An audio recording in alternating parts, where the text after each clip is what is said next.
forgotten to cross one of the T's. Okay, so let me explain about this page. I started this by drawing a flower with the frame. The sketch was already there, and I used it to swatch some colors while doing another project. I didn't like the way it turned out, and it was like very faint. Like when I say swatched, I mean like just one little corner, and I left it there and blah blah. Anyway, then during the New Year's Eve bash with Heather, I opened the book again because this is the last page in my book.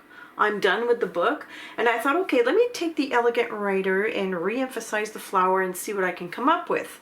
I had added touches of gold. They didn't mix well with the colors that I had, so then I decided, okay, I'm gonna put it to the side, and then when I'm really good and ready, I will touch on this again. So what I did before I redid anything on this page is I took the fine liner bottle, this was done off camera, with fluid carbon black paint by Golden, and then I went around the flower and the frame.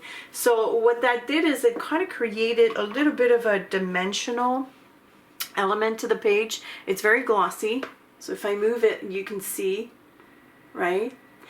And then I recolored the flowers. Now there was Elegant Writer underneath there heavily in some areas, so of course the black mixed in with it, but I kind of like the effect. Let me just zoom in for a sec here.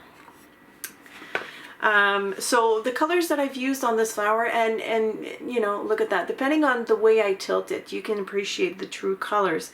I have on there green gold.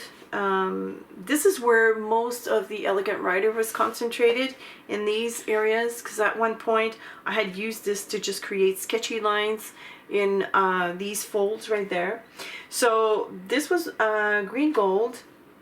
Then I used magenta violet and quinacridone gold, and these are all Daniel's. Nope, that's not true. The quin gold is Sennelier. Okay, so these are two paints. And I also redid the sky because I had too many colors. It's just like one big mess. So I added green gold in the corner here, and then I added over here, I think I added what's it called? Phthalocyanine blue. That's in the Sennelier.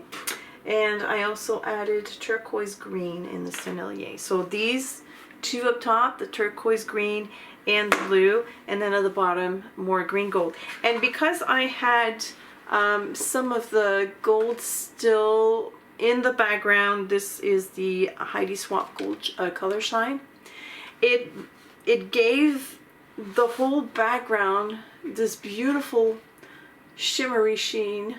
I don't know if you can tell, yeah, in some areas you can tell. And I quite like this. And then I added the quote, which I found on Pinterest, and I love that. Fortunately, there's no source for who said that, so I wrote unknown. And for this I used pocket brush pen for calligraphy. This is awesome.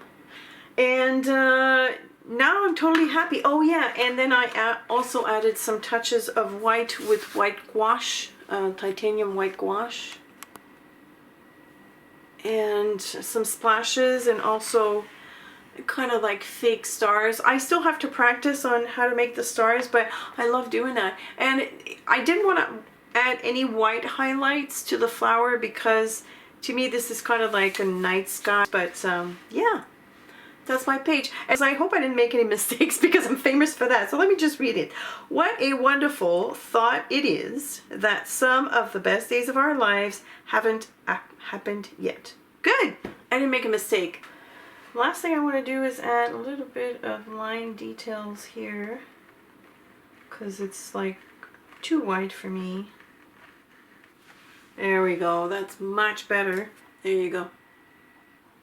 So it's a simple page, but I love the colors. I love how it turned out finally. I didn't give up on it. And because it's the last page of my book, I really wanted to end on a nice inspirational note. So that's it for today. I hope that you've enjoyed this Quickie Friday, and if you have any questions or comments, feel free to leave them below. If you like this video, please give it a big thumbs up and subscribe if you haven't already done so, and I will see you on the